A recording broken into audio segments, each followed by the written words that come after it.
Hey everyone, welcome back to another episode of Fed Up. Joining me today is my guest Johnny O'Neil. It's going to be a great show. Thank you for joining me. And how is it going on your side of the pond today? No complaints, Gaz. Pleasure to be here today. So thanks for inviting me. You're very welcome. I'm really looking forward to chat to you. Um, and jumping straight in, I was reading that you spent months recording and writing for a brand new day. Certainly a labour of love there. And I just wondered, with it being such a long process, how did you get through it all? Well, actually, that's kind of standard. It's probably about 2 years from the beginning of the Right. writing process, rehearsing the material. So things are tight enough to go into the studio with the material. And then, of course, recording, mixing, mastering, all that process to actually getting the product manufactured. 2 years is kind of a standard time frame for us. So we're used to working hard. All of us have got music on their brain 24/7. So um, and as we progressed through writing the material, and we recorded the album in two different stages at two different studios. Half the album was recorded at a place called Winterland Studios here in the Twin Cities in Minnesota. And unfortunately, that studio closed after we recorded 5 tracks, which actually was rather serendipitous for us because we landed in another studio called Pachyderm Studios, which is located in a tiny little hamlet just south of the Twin Cities called Cannon Falls. Well, Pachyderm Studios just happens to be the place where Nirvana recorded In Utero, Oh, wow. live recorded Throwing Copper there, Soul Asylum, Grave Dancers Union. Wow. So it's a truly a world-class studio and the last place you'd expect to find it.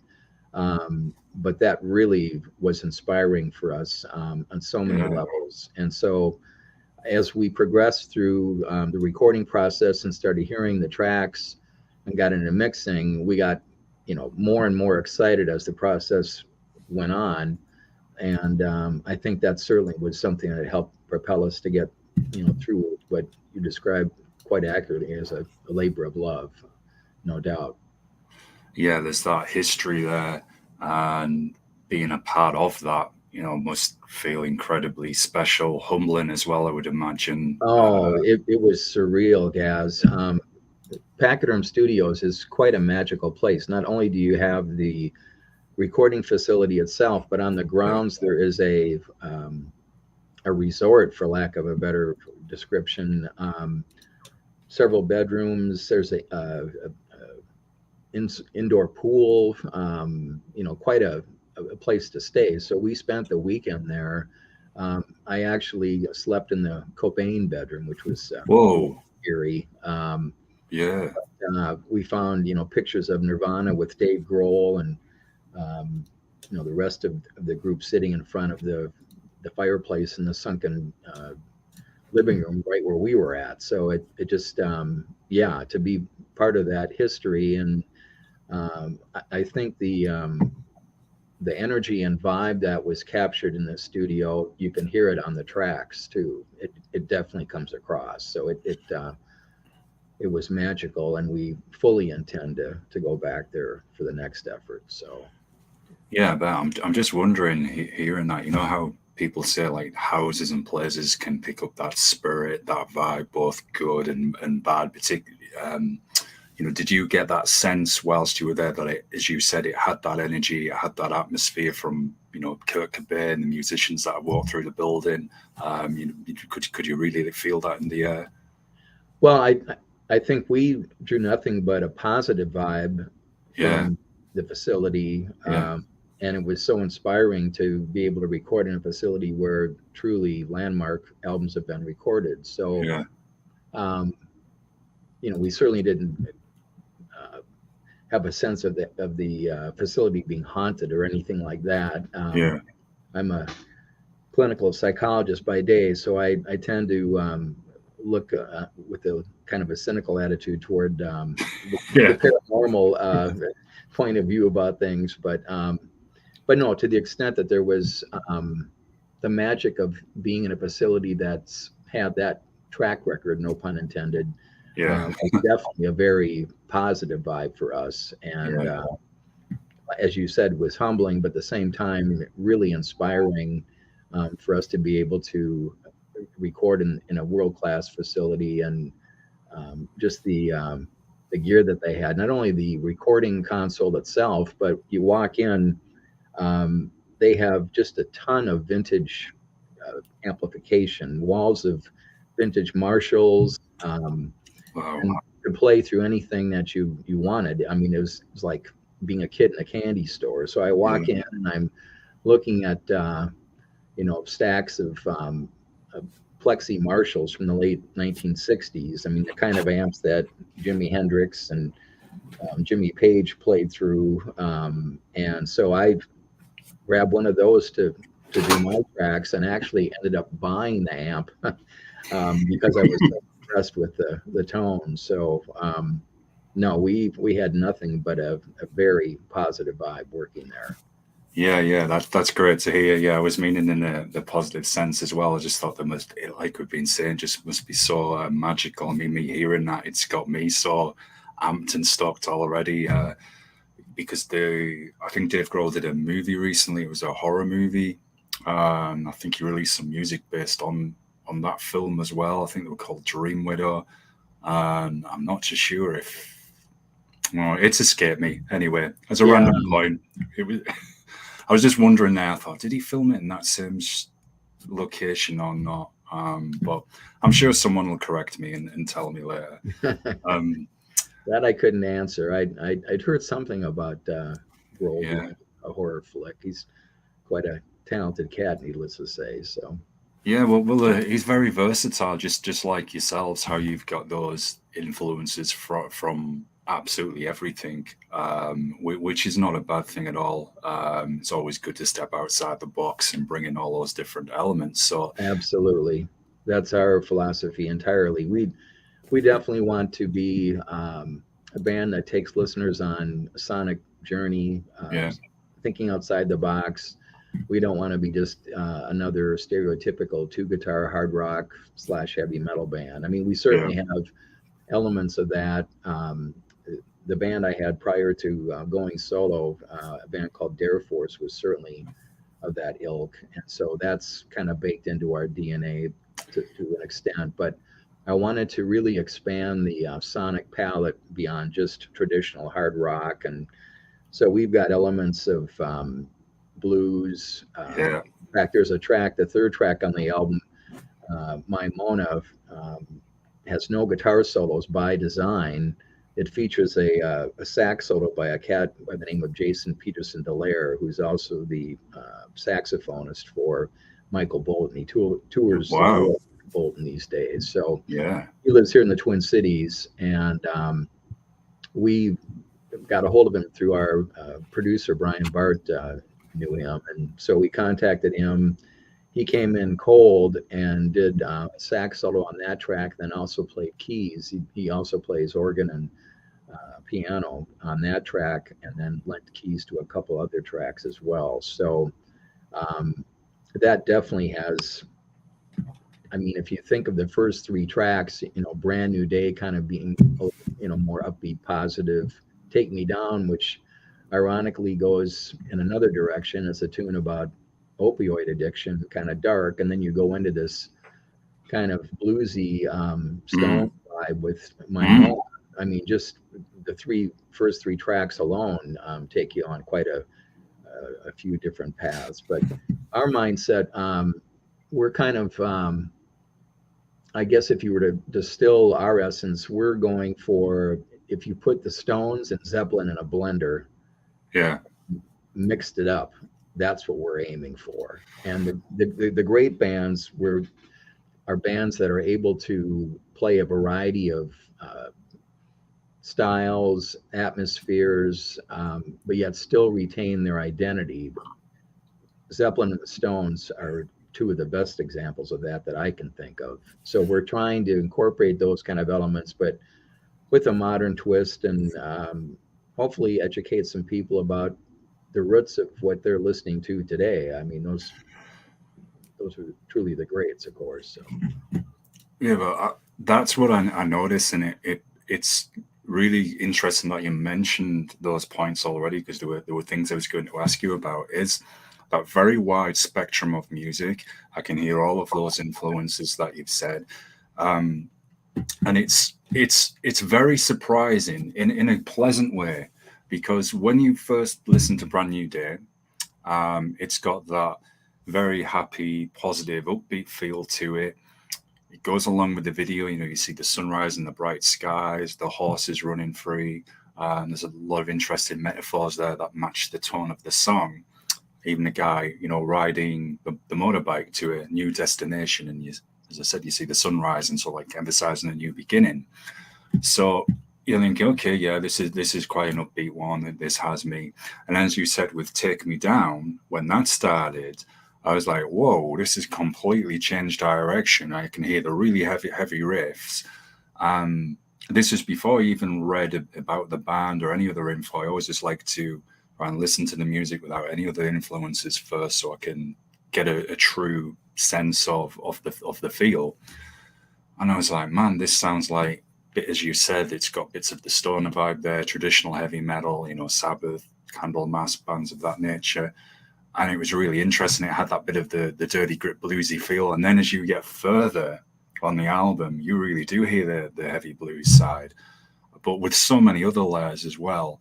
And you're completely right. I think artists in any genre, whether it's extreme metal, hard rock, country, blues, ones that can add in something a bit different or put a slightly different angle on, or if, in my opinion, always catch the attention of the listener. There's something different, and there's that willingness to push the boundaries, as you were saying, to bring in new elements rather than just, look, I'm not going to bash any band or say there's anything wrong or they're no good if that's the formula they want to play.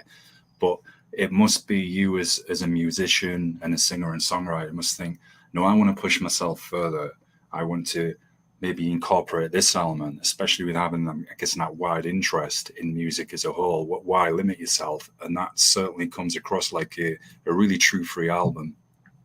Absolutely. I mean, I think in some ways I liken myself to almost a musicologist. Mm. I've been steeped in rock and roll. Dating myself here, but I saw the Beatles on the Ed Sullivan Show, and Whoa. at that point, it being just a kid, as soon as I saw that, it was like, okay, that's what I want to do. I want to be in the Beatles. I want to Yeah. capture that power, that magic. And so from that, I mean, I started playing electric guitar when I was 8 years old. I've been playing ever since. And so music has been just a central core of my being throughout my life. And in addition to the bands we've talked about already, I'd be remiss if I didn't mention the significant influence of Johnny Winter in terms of slide guitar, which is something that I love playing.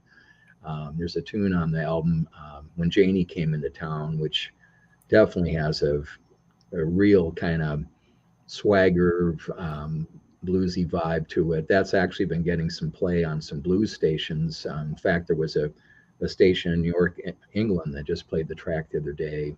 But Johnny Winter would be one. Thin Lizzy would be another band, huge influence on us. Yeah. You can kind of hear, well, we do a cover of I Don't Believe a Word on that. But trying to, I guess, educate listeners in regard to perhaps some music that, instead of just kind of being solely focused on one kind of narrow genre, Yeah. trying to nudge people a bit to try and expand their ears and mindset too. I really can relate to that, Johnny, because it's what I'm trying to do with this show. It's only been back for about 2 weeks now, and I thought I want to make it open to a wide range of guests, not just have on the same type of music all the time or just what I like myself, because then it can get boring. You want those different conversations, different opinions, as you said, open people to some different music as well, and educate and learn myself. So, I really can relate to that. So going on the flip with withdrawing from all these different sources of inspiration, can that be then the most challenging most challenging aspect in writing and recording an album, and also thinking of the lyrics and particularly the riffs, drums, piano, everything to fit such a wide spectrum, or is it a good problem to have? Oh, it's a wonderful problem to have. Yeah, I mean, it's, I guess the other thing I should say too is I am so fortunate to, the first album I put out, Truth or Dare, my first solo album, Mm. was truly a solo album in that it was just me and my drummer, Joe Becker, throughout.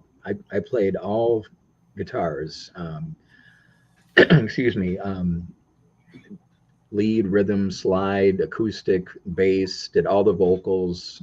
Joe, my drummer, was the only other musician, with the exception being on 3 of the tracks we had the original keyboardist from UFO, Danny Peyronel, play keys on 3 tracks on that album. But that really was a solo album. But after the release of that, I always had in mind I wanted to form a full band, not only to play live, but for the next album. And so I had the extremely good fortune of recruiting a couple of other cats in addition to Joe, who's been with me since the get-go. But John Funk, my co-lead guitarist, who is just a superb, stellar guitarist, but also quite a talented songwriter. And he and I have developed a songwriting partnership. In fact, there are 3 tracks on the record that he and I co-wrote. So bringing him into the fold was a huge boost to my writing and our ability to cover a broader territory. And then we also have our bassist, who a bit of a feral child raised by wolves, a most dangerous man by the name of Benny Craig. All right. And he and John live bring so much energy. You know, I'm the front man. I'm the lead vocalist. I've got a guitar on my neck, so I'm, you know, all too often tethered to a mic. But those guys are bringing it big time, and just the energy they present live is fabulous. But from a musical standpoint, getting back to Benny, our bassist, he's got quite a wide background too. He actually was in a rockabilly band. Wow. He's been in metal bands here in the Twin Cities, but also had a rockabilly band and was actually playing a stand-up upright bass, a la the Stray Cats or something, for a number of years before he and I started working together. So everyone in the band, in terms of their musicianship, just exceptional musicians, but also they're with this album, I didn't tell Benny what bass lines to play. He came up with his bass lines all on his own, which just fit the material perfectly. Same with Joe, with his drum tracks, and then having John's talent as a lead guitarist.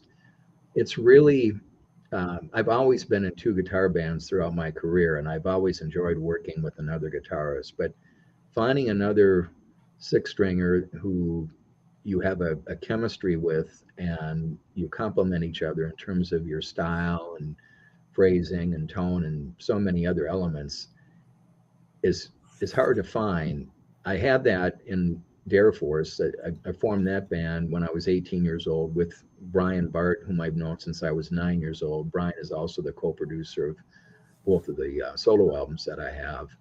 But John is another person with whom I think I've captured magic in a bottle. It's very rare to find that chemistry with another human, and when you have it, it's just so inspiring. And so he and I are really just getting going on our songwriting, co-writing tunes together. Our goal is to be the next Jagger Richards, and we're definitely really thrilled with what we did with this first collaboration on this album, but the next one I'm sure will continue that too.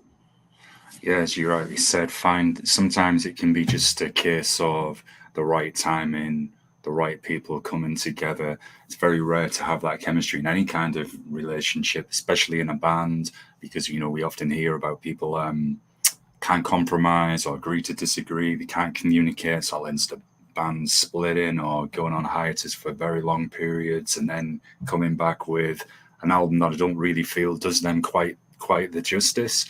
So it is certainly worth holding on to.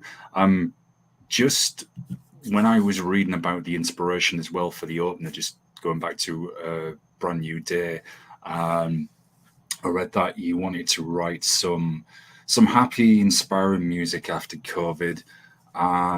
It's something I can relate to. I lost my dad to COVID.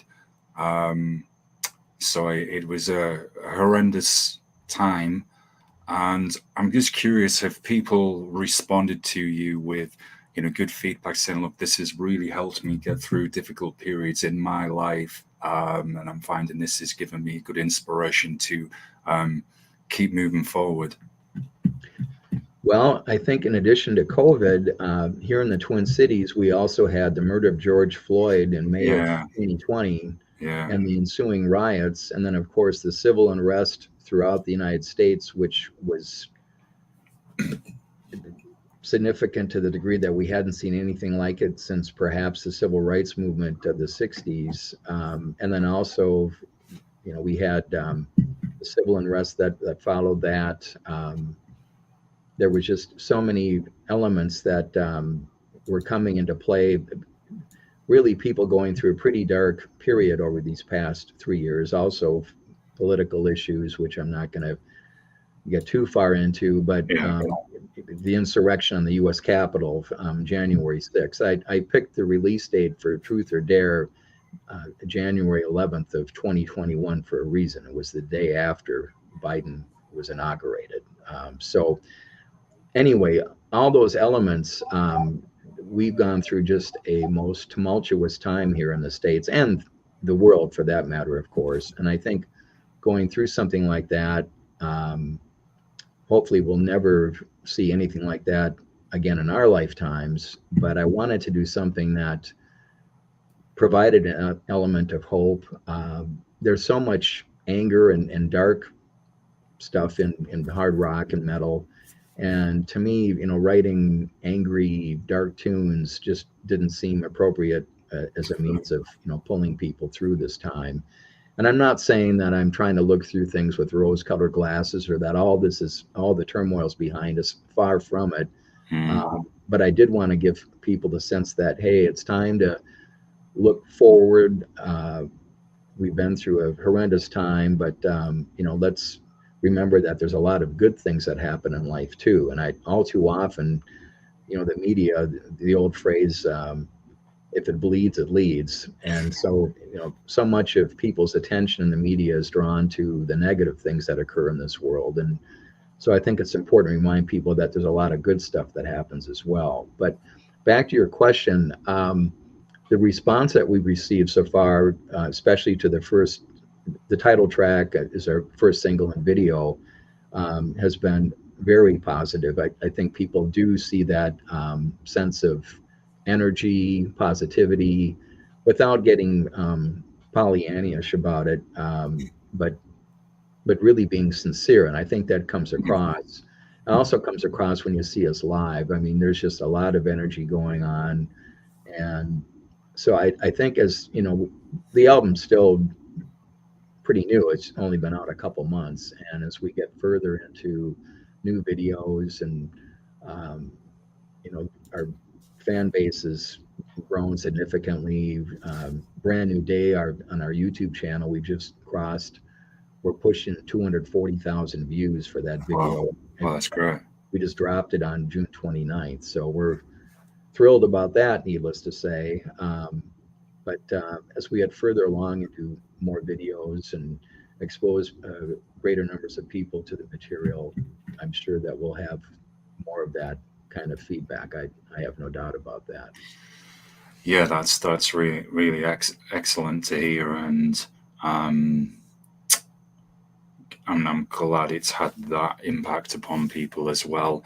And it's funny you mentioned the live performances, because I watched the videos of you performing at the Southern Theatre, and there were songs taken from your 5-song EP as well. And what I noticed was, even though there was songs there that had the heavier side, I guess, with the heavy metal and blues rock certainly coming in there, and the hard rock, it still had, and this come across to me, just through the screen, it still had that upbeat, kind of strong, positive feel. A song that I think if you saw you live, you would have a hard time standing still. You know, it felt like it was encouraging the audience to dance. Same with Jenny Moved Into Town when that song started. So do you, you know, when you play live, is that something you always have naturally done as a performer? You know, you share that energy and encourage people. Well, if you didn't encourage people to dance to your music, that wouldn't be a positive quality, would it? I've just realized how ridiculous that sounded. Well, there's always a synergy, if you will, between a performer and an audience. And when you have an audience in front of you that's really engaged in the music and they pick up the energy of the band, they reflect it back to you. And there's this, again, this synergistic process that is just, all I can say is adrenaline is the best drug in the world. And so for me, the larger the stage, the bigger the audience, the more fantastic a vibe it is. The Southern gig for us, actually, I think if you see us live today, I think our energy level is significantly higher. I think that, you know, that video, it captured a bit of us, and that was kind of earlier in the band's development, you know, as a four-piece. But to see us today, now almost, you know, 2 years since that was filmed, the band has come a long, long way, not only musically, but also in terms of our live performance. And, you know, I was mentioning John and Benny, you know, we've got our locomotive engine behind us, Joe Becker driving the train. But John and Benny are kind of like my wingmen in a sense. You know, when I'm at the mic and I'm singing, I've got two guys that are just constantly moving. They interact great with each other.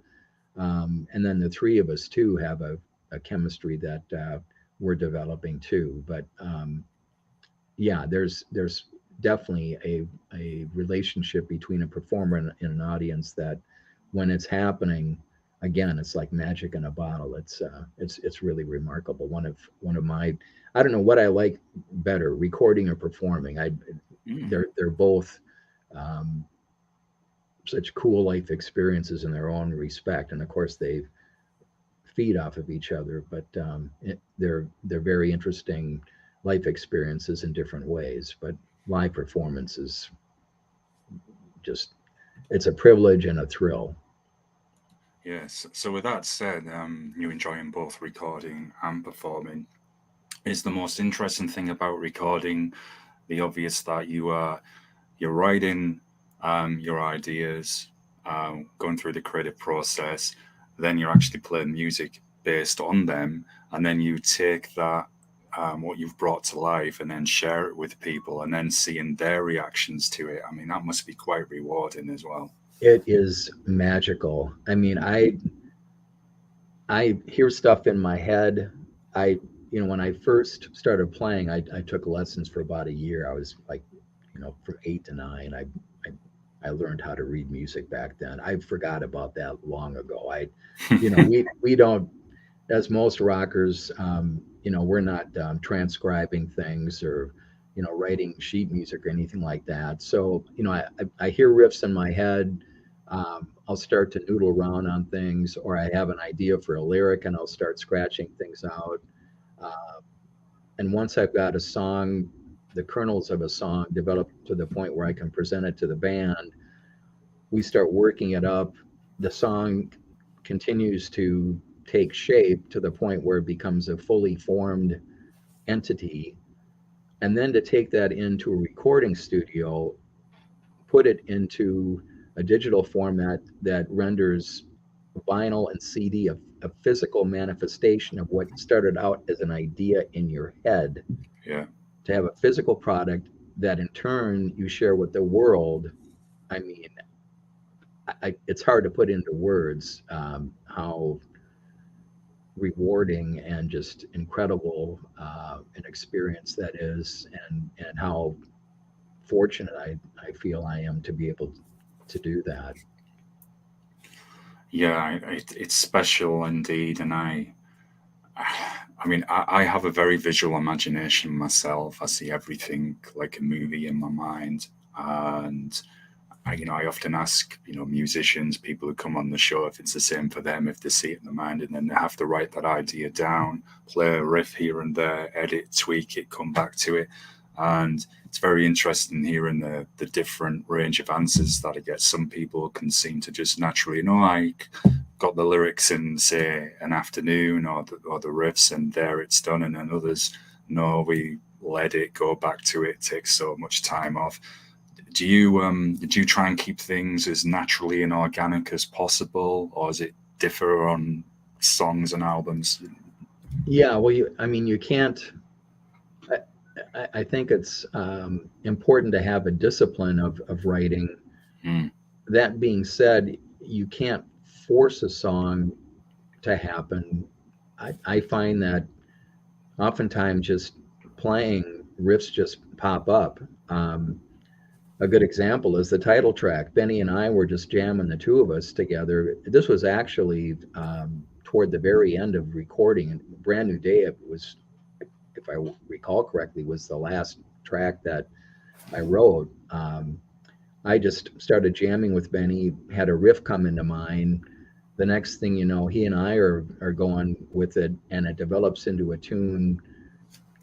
And then I wrote the lyrics, I think, in a night. It just came to me. I had a couple nuggets of an idea. I had the title I wanted to use, and the song almost wrote itself. It's kind of it's hard to describe, but it's almost like a channel opens up or something, and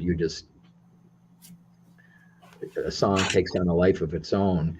It's interesting though too. There are some songs. There's a track, In Search Of, another band that and I'm sorry for digressing here a bit, but another That's all right. band I'd be remiss if I didn't mention would be Wishbone Ash, another huge element or influence in my playing and songwriting. And on that track, you can certainly hear their influence. In fact, Andy Powell, the founding member of the band, I sent him the track, and he got back to me and was kind enough to listen to it and said he really was impressed by it, which just blew my mind. But In Search Of was a tune that I wrote when I was 20 years old with Dare Force.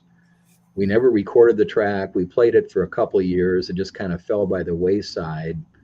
We're talking longer than I'd care to admit. And so I'm in the studio with Brian Bard, who, again, I co-founded Dare Force with, and now he's working with me on all the recordings that we do. And I just started playing the main riff of that tune. I've always, recalled the chord progression, and he hears it and goes, "That's that tune In Search Of. You guys should record that." And I thought, that's a cool idea. And so I was able to recall most of the chording, most of the lyrics. I had to rewrite a couple of lines, but for the most part, it is the same tune. Again, it was never put to tape or never written in sheet music. It was all just in my head. Yeah. But that song came to life, and then John came in.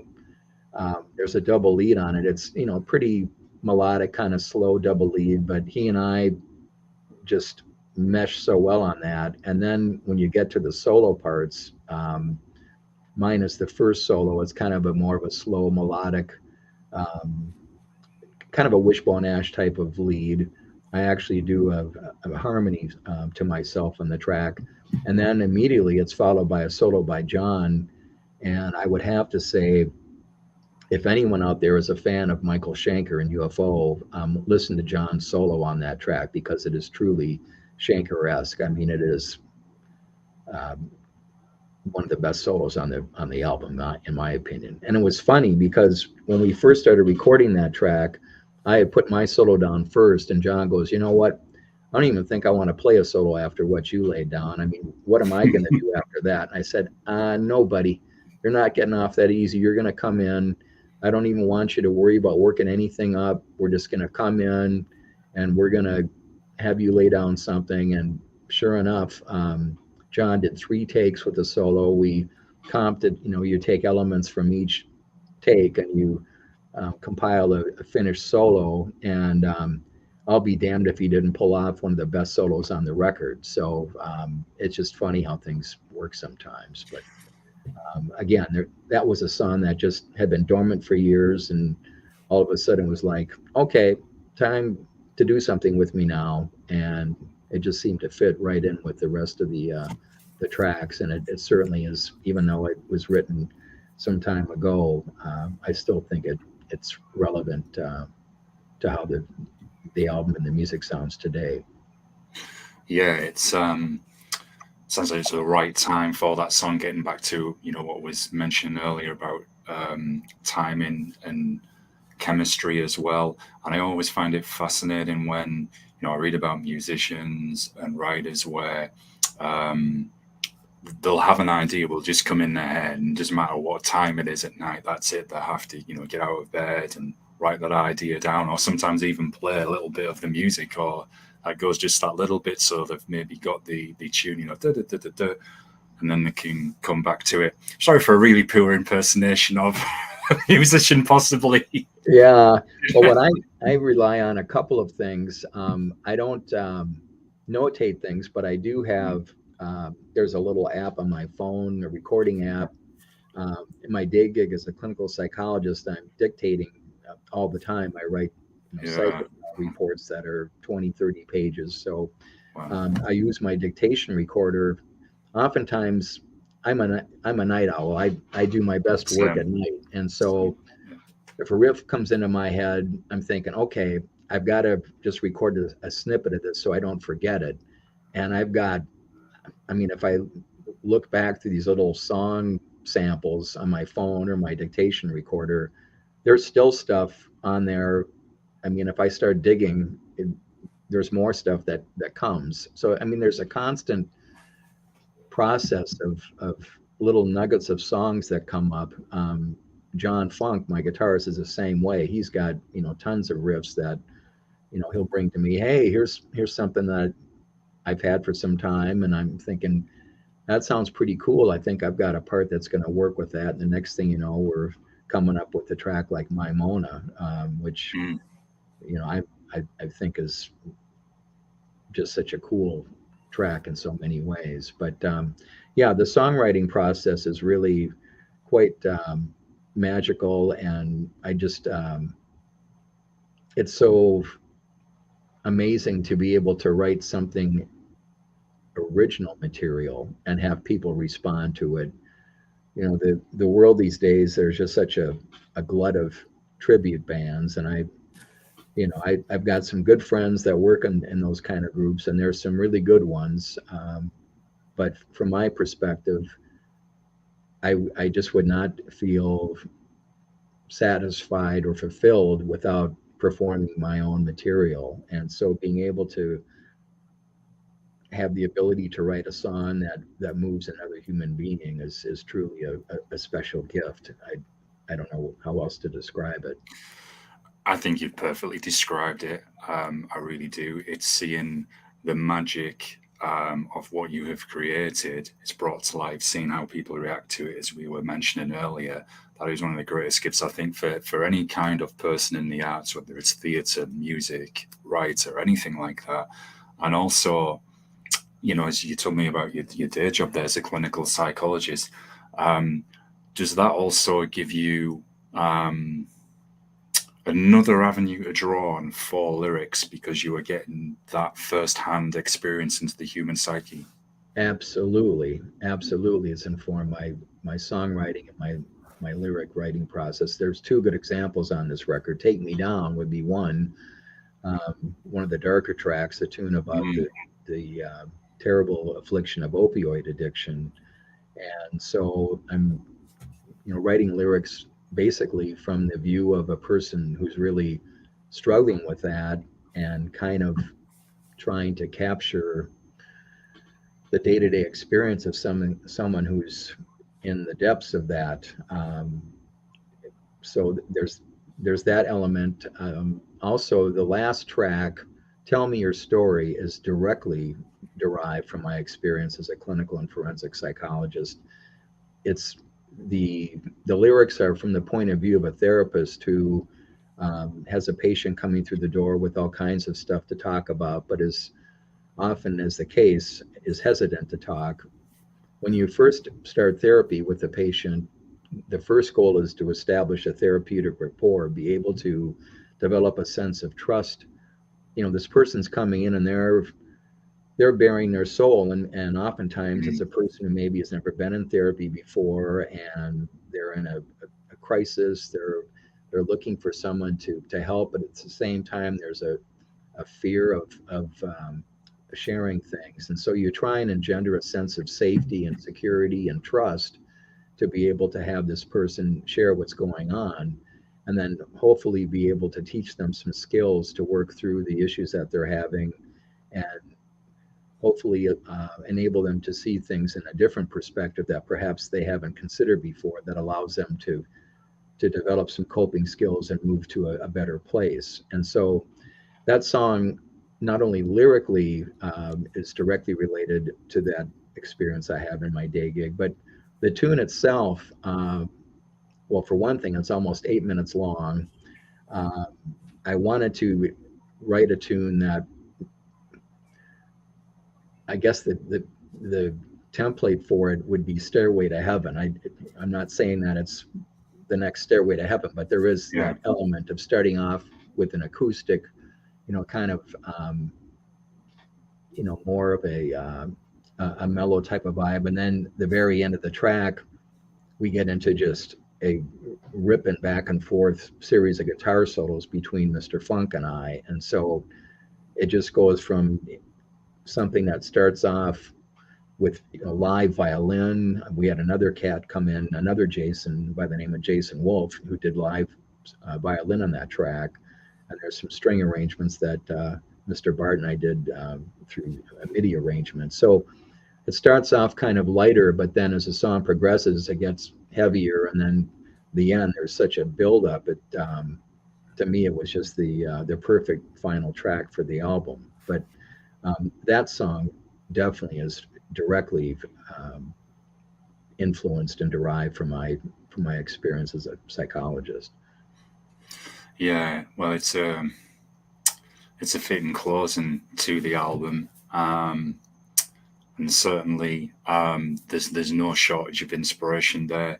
I do appreciate as well when you were mentioning earlier, you wanted that positive opening as well, a brand new day. Yes, there's darker elements there, but that is quite refreshing, because you are right. Look, I'm not going to be a hypocrite and say I don't listen to many bands with all those dark themes. It's kind of the staple for hard rock and heavy metal, of course, but it's nice, as we've been saying, to have a different take. It's why there's a band from Israel called Orphan Land who kind of made very spiritual music mixed with heavy metal, and it's more it's very positive. There's a very peaceful tone to it, and it's nice because music is often a mood thing. So when I'm not in the mood to be, it's nice to hear something. Well, one of my friends said something with words. Yeah,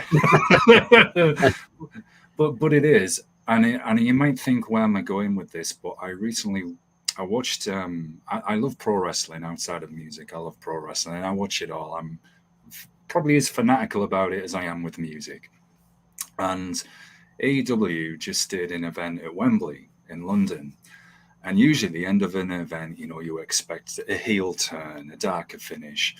And we were all expecting that, and they didn't. They did a positive spin. The two guys, MJF and Adam Cole, made up. They were still friends. And you know what? It was really refreshing and nice to see. It gave us all that really happy, positive memory to take away with us. Like, hey, they didn't turn on each other at the end. They've stayed friends. They are going to work together. So it is nice to have that. And it's good that we can say to people, hey, especially from, well, as you're obviously very aware of, the heavy metal hard rock spectrum, and say, hey, it's okay to be happy, to listen to happy music and happy songs as well, and to derive that inspiration from them.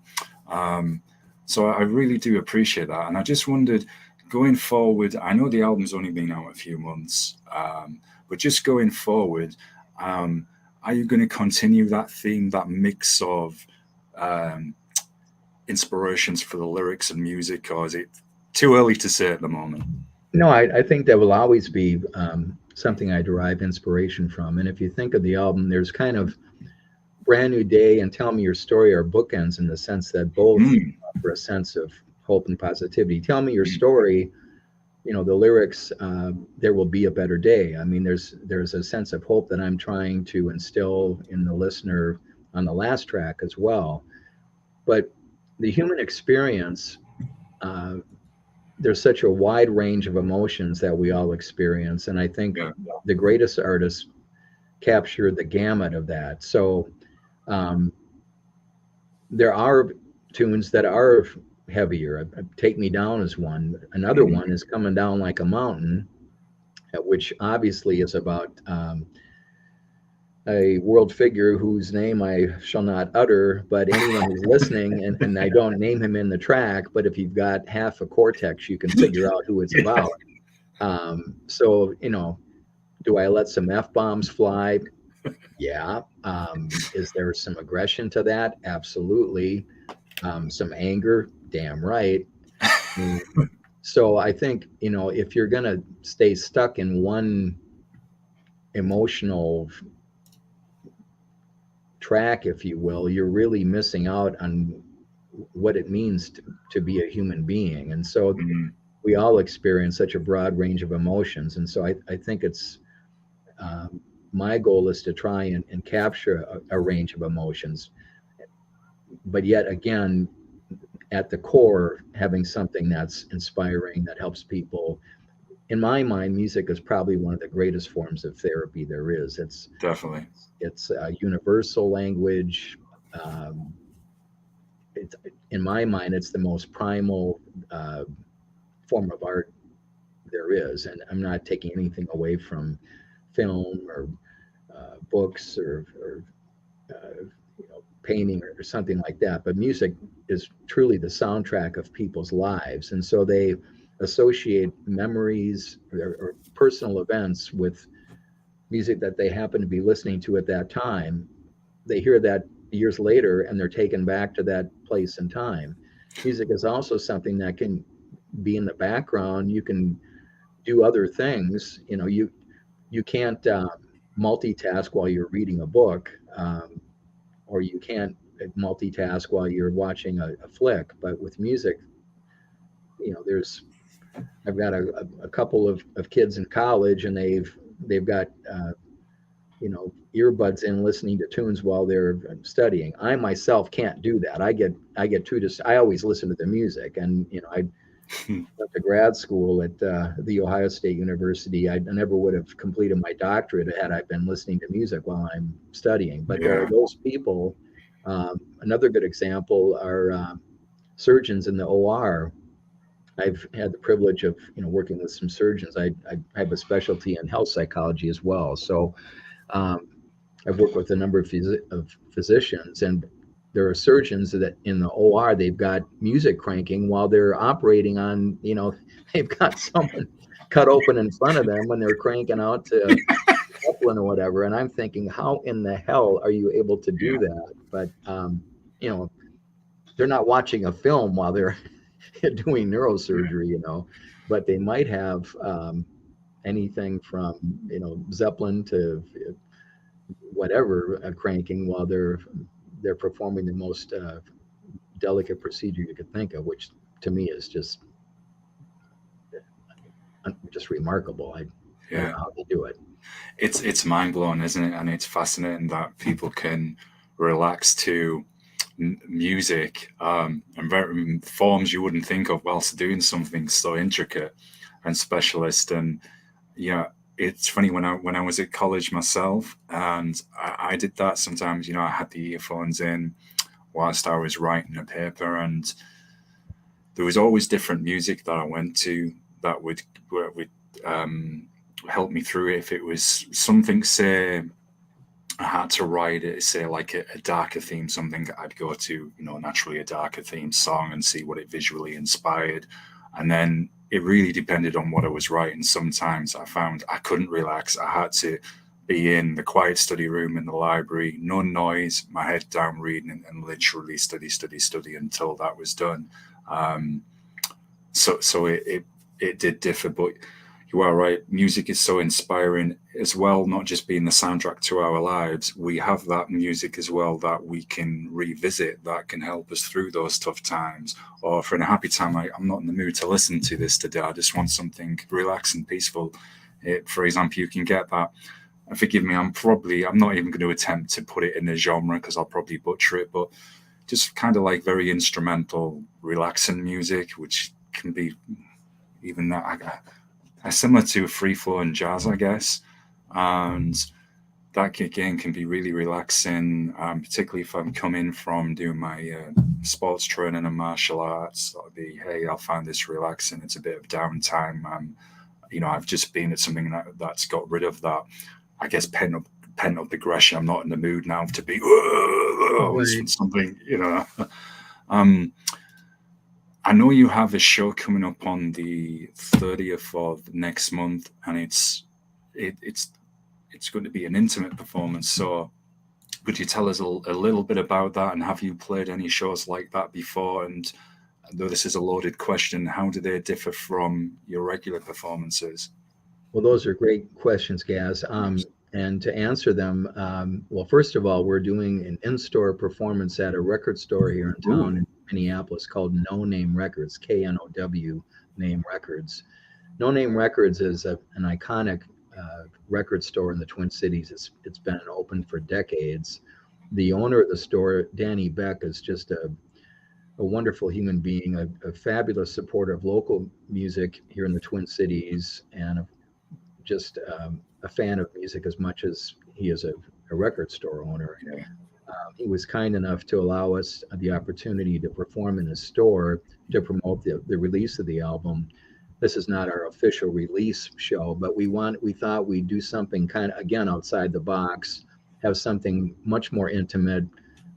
We're going to do kind of a stripped down version. We're going to play the album from front to back, but we'll be doing it with kind of a scale back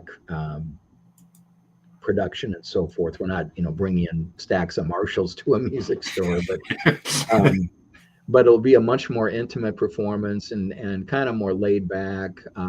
What we'd like to do is be able to allow some dialogue between us and the audience and allow them to ask questions about songs. Oh, wow. We always want to find out the story behind the songs. And being able to kind of take some time in between songs to chat a bit with people. Of course, we'll have time to talk after the set is over too, but even during the performance itself, to really have it be more of kind of a very intimate, direct, relational type of thing with a smaller audience, which is completely goes against the grain of other shows I've done. The biggest thrills in life that I've had have been times that I played in front of huge audiences, and I've had the opportunity to open from bands from everyone from Kiss to Ted Nugent to Triumph, UFO. I mean, I could go on and on and on. But those performances are entirely different from what we're doing with this in-store record performance, which again is kind of a chance for people to get to know us up and close on a more intimate, personal level. And I think people, they often don't get a chance to do that. They see a performer at a huge venue who's kind of remote and, they don't have a chance to actually talk or meet the artist. So I think this presents an opportunity for our fans to get to know us, but also it's challenging for us too, because again, we've never done a performance like this before. We're excited about it, but it certainly is pushing us to think outside the box and how are we going to scale things back in a way that still presents the album in a style that's worthy of doing so, but at the same time, it's something that is a much more different environment than we're used to playing traditionally. So we're really excited about it. Yeah, it sounds incredibly interesting, and I think of any music there that intimate atmosphere from that small crowd, really specialize in a music store. Man, I would love that if whoever it was, someone playing there, and you can be involved, and then you can ask questions about the songs, talk to the singer, the musicians afterwards. I'd be completely in my element. Like I was saying earlier, that's why I want to make this show multi-genre, open to everybody, because I find it so engrossing, talking about the inspirations, reasons behind the songs, how they're created, doing deep dives if people have the time as well. I can nerd about that all day. Probably people think, does he ever shut up about it? But it's just as you said with the guy who owns the store, it's that passion for music. I find myself even watching documentaries about bands and singers that I don't even personally like that style myself, but I still find it interesting how they create, what they're creating, where they draw inspiration from, which can be sometimes from the most random of places, but there's just something about it which I just find incredibly appealing and fascinating, probably because I have such a visual imagination. As I've said, it can be a detriment sometimes when you're trying to sleep at night and you've got like your own movie going in your head. That was one of the biggest problems when I was studying creative writing, was switching off from what I'd done in college during the day, and was thinking, and you sat there and thinking, no, just wait till the morning to continue writing. Wait till the morning. I mean, no, the idea's going to go, and then handing in the paper with a coffee stain on. Not a good one to follow. Don't do that. They know this. They do. Because that was a problem with creative writing, because they still did things in a traditional sense as well. Usually the other courses I'd studied at college were electronic submissions for creative writing. They still didn't know you have to do the paper copy as well. And then there was one I handed in with that coffee stain. It was just like, man. Believe me, I maintain a balance between alcohol and caffeine. Yeah, the two are valuable in moderation. But I joke about that with my brother. We maintain a balance there, and certainly caffeine has gotten me through more than. I'm chronically sleep deprived. In essence, I truly lead a dual life. I mean, I did a gig as a forensic psychologist, and then I've got this alter ego, Johnny O'Neil, the rock and roller at night. So it's kind of frightening how I've become accustomed to getting by on 5 hours of sleep is a good night. So it's probably not the best from a health standpoint, but there's just so much going on in my brain. Sometimes it's hard to shut off. But getting back to that performance at No Name Records, one other thing too, we felt that it was a chance for us to give something back to the audience too, an opportunity to show our appreciation for the support that we've received, and to give people a chance to really get to know us on a more intimate level. But again, it's our way of saying thanks to the people who really are the reason why we do what we do. I mean, what's the point if you didn't have people listening and appreciating what you're creating? And so it's really a privilege to be able to do that. And so we're viewing this as a gift in a sense to the fans. There's no cover charge. I mean, we're not charging anyone to come in the store. Whoever happens to be, maybe they're in there looking for a Johnny Cash album or something, they're going to be pleasantly surprised. But we just wanted to do something that we thought would be a really special event to also promote. We're working on an official release show for the album, and we've got some details that'll be forthcoming about that. So we're going to be kind of using this show as a launching pad for that as well. Yeah, it's a good foundation, and it puts such a personal feel onto it because people are very directly involved. I think now with digital technology, it's such a double-edged sword that yes, it's great we can get out there. I mean, you can have this conversation now. The flip negative side, I guess, is there's so much oversaturation now there's so many bands, as you said, so many. Oh, yeah. I'm going to sound like I'm being really rude here, and I I'm not saying that these people can't play their instruments or sing, but you often get you know, if you like band A, they sound like band A with a bit of band B with this. Now, I know we can't help drawing from those influences sometimes unintentionally, but I think, like you said, getting tongue tied, I can't even pronounce now. Prevalent theme, finally, is that stepping outside the box, and you are putting yourselves out there in such a raw basis. There's not many bands that do that now. And you're saying, look, come on. And you said, you know, somebody could be in there looking for an album. That could be the first time they're hearing you. They could get on the phone straight away on the smartphone, send someone a text, hey, you've got to come down here, check out this band. And then word of mouth spreads. So that, again, it's such kind of like a grassroots. Organic. Yeah, it is. It really is. Yeah.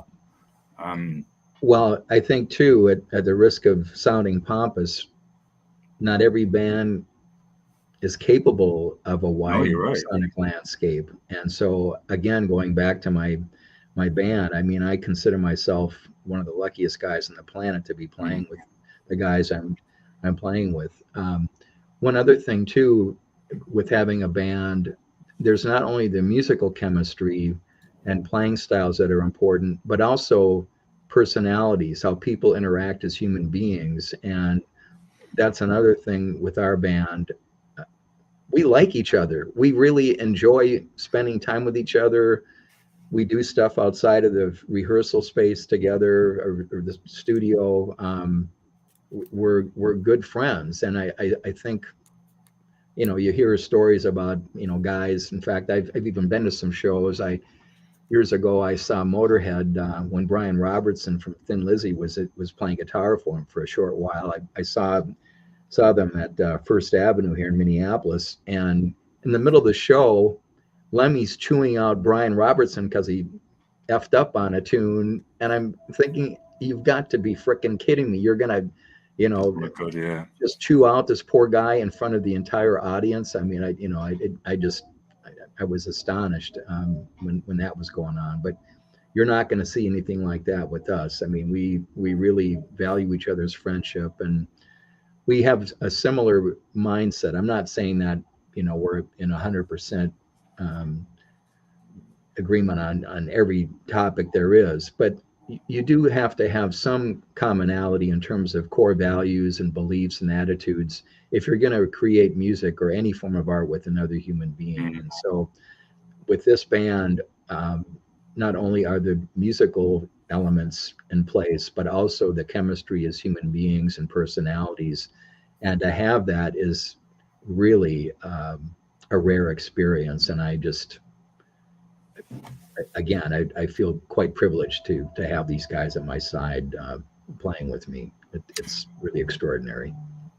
Yeah, it is, and it's as you said, it's very rare in any sense. And I think you have such an interesting life as well, because clinical psychologist, then a musician as well, and the conversations going between both those roles. That's great. I mean, there's not many people who can say, hey, yeah, I'm a psychologist, but hey, I've got a band as well. It's a great conversation starter in any setting. Well, I would have to say that my entire life has been outside of the box. I dropped out of high school after 10th grade. I never completed high school. I started playing clubs here in the Twin Cities when I was 14 years old. By the time I was 16, I was playing full-time. Dare Force, we had an 11-year run playing full-time all through my 20s. I got what's called a GED, an equivalency diploma here in the States for high school when I was, I don't know, my late 20s. I went from a GED to a PhD in 12 years after that. And so I don't think there are too many people on the planet that have followed a path like mine. So it's been extraordinary on so many levels. And life to me is such an incredible gift. It's filled with surprises. There's ups and downs, of course, but every day is a gift. At the risk of sounding cliche, I truly believe that. And so to have a sense of gratitude, I've been just so extremely fortunate in many respects. I've got a wonderful family. My wife has put up with me for 20 some years with all the craziness. The band rehearses at our house. You know, you go in the rehearsal room, you've got stacks of Marshalls, packages coming to the door. John, what did you buy now? You really need a guitar? Yeah, I do. Sorry. But Amy, my wife, is just the best. And we've got two kids, young adults now, who are just extraordinary people in their own right. So, on so many levels, I just feel that I, this has got to be one of the most extraordinary periods of my life, and I'm just truly enjoying where I'm at right now in this stage of my life. It's been remarkable. You know what, Johnny, and I don't mean this to ego stroke you either, and I'm certainly not patronizing. Um, I think your story, just hearing that, that gives me such an insight, and it's so inspiring.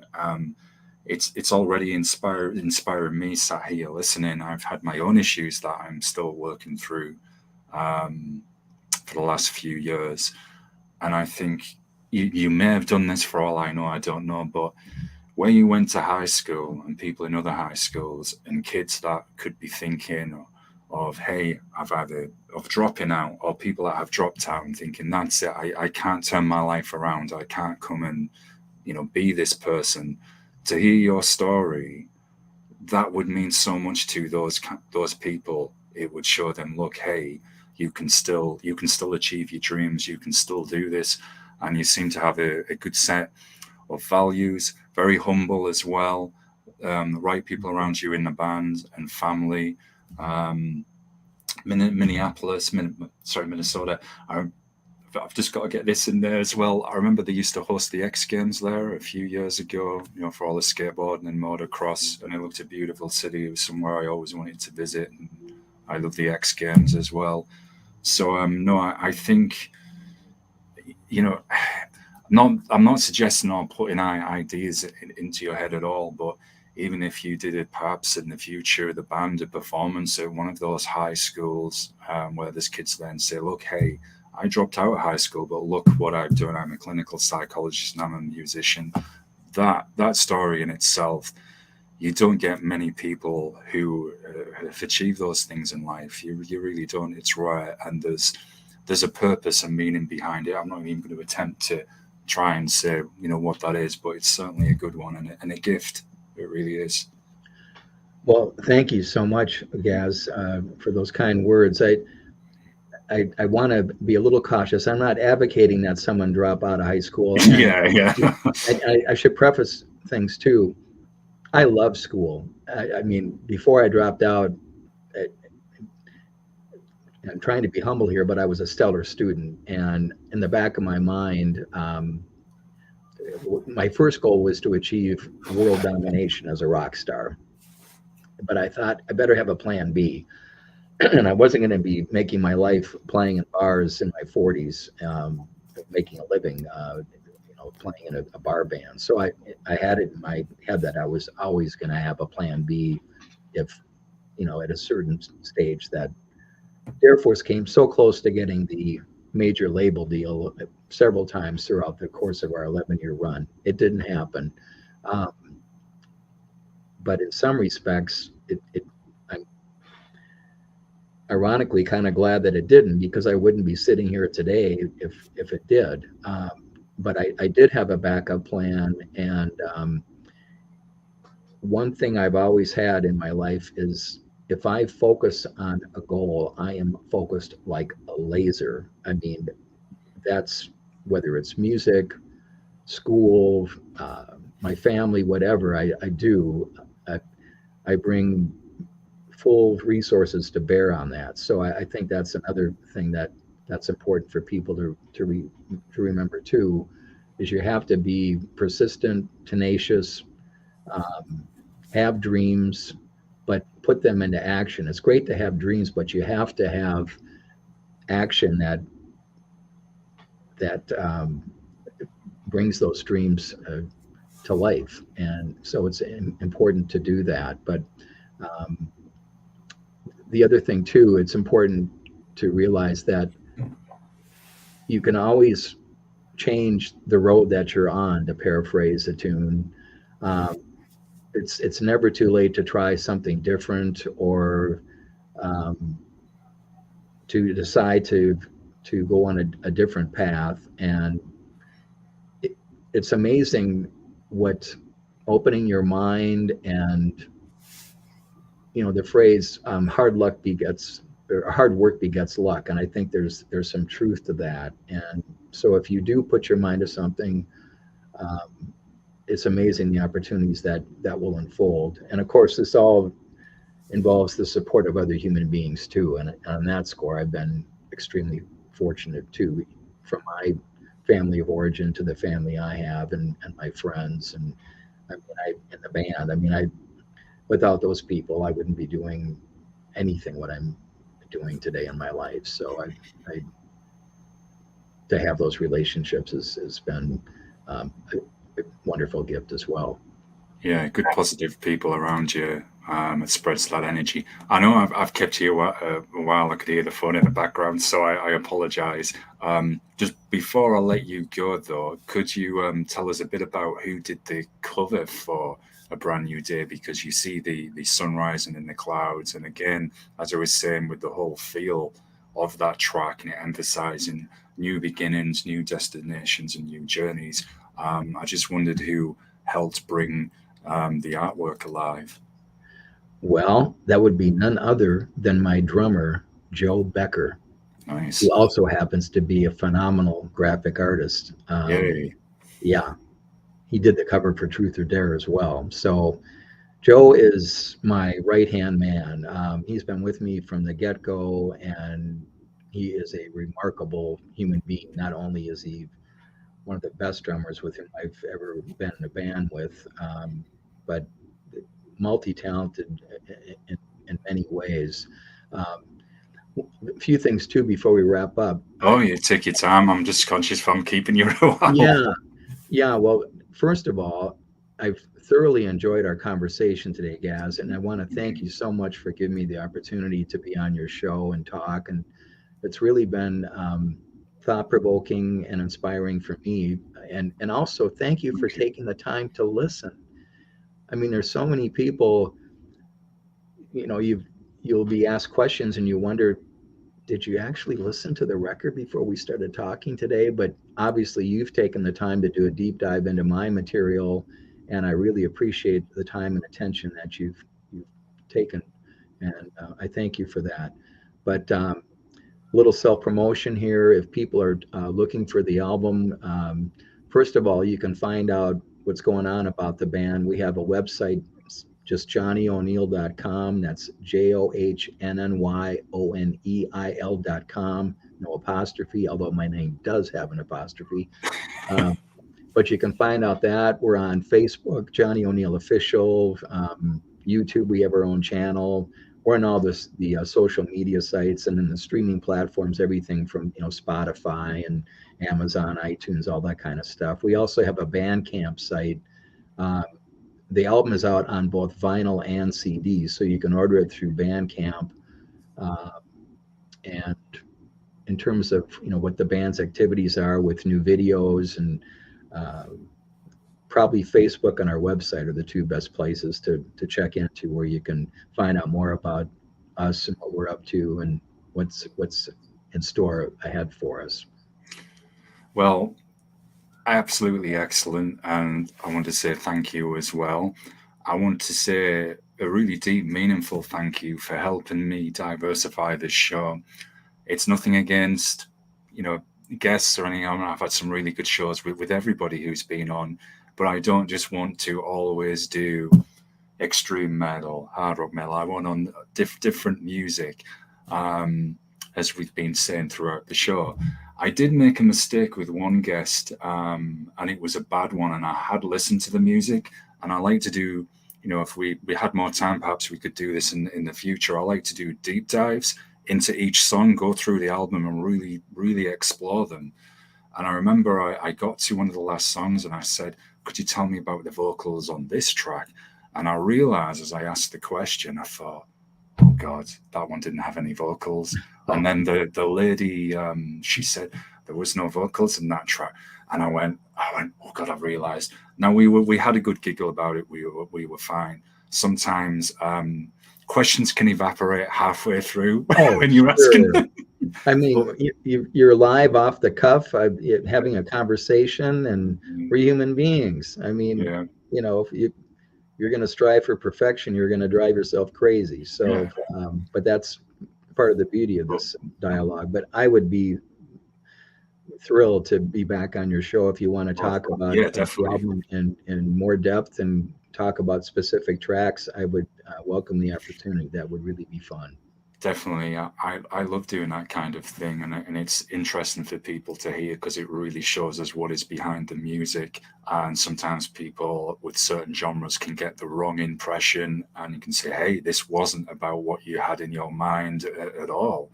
And I try and treat this show as naturally and organically as possible, literally how we would talk if I was at that record store where you played in a few weeks and said, hey, Johnny, this is what I liked.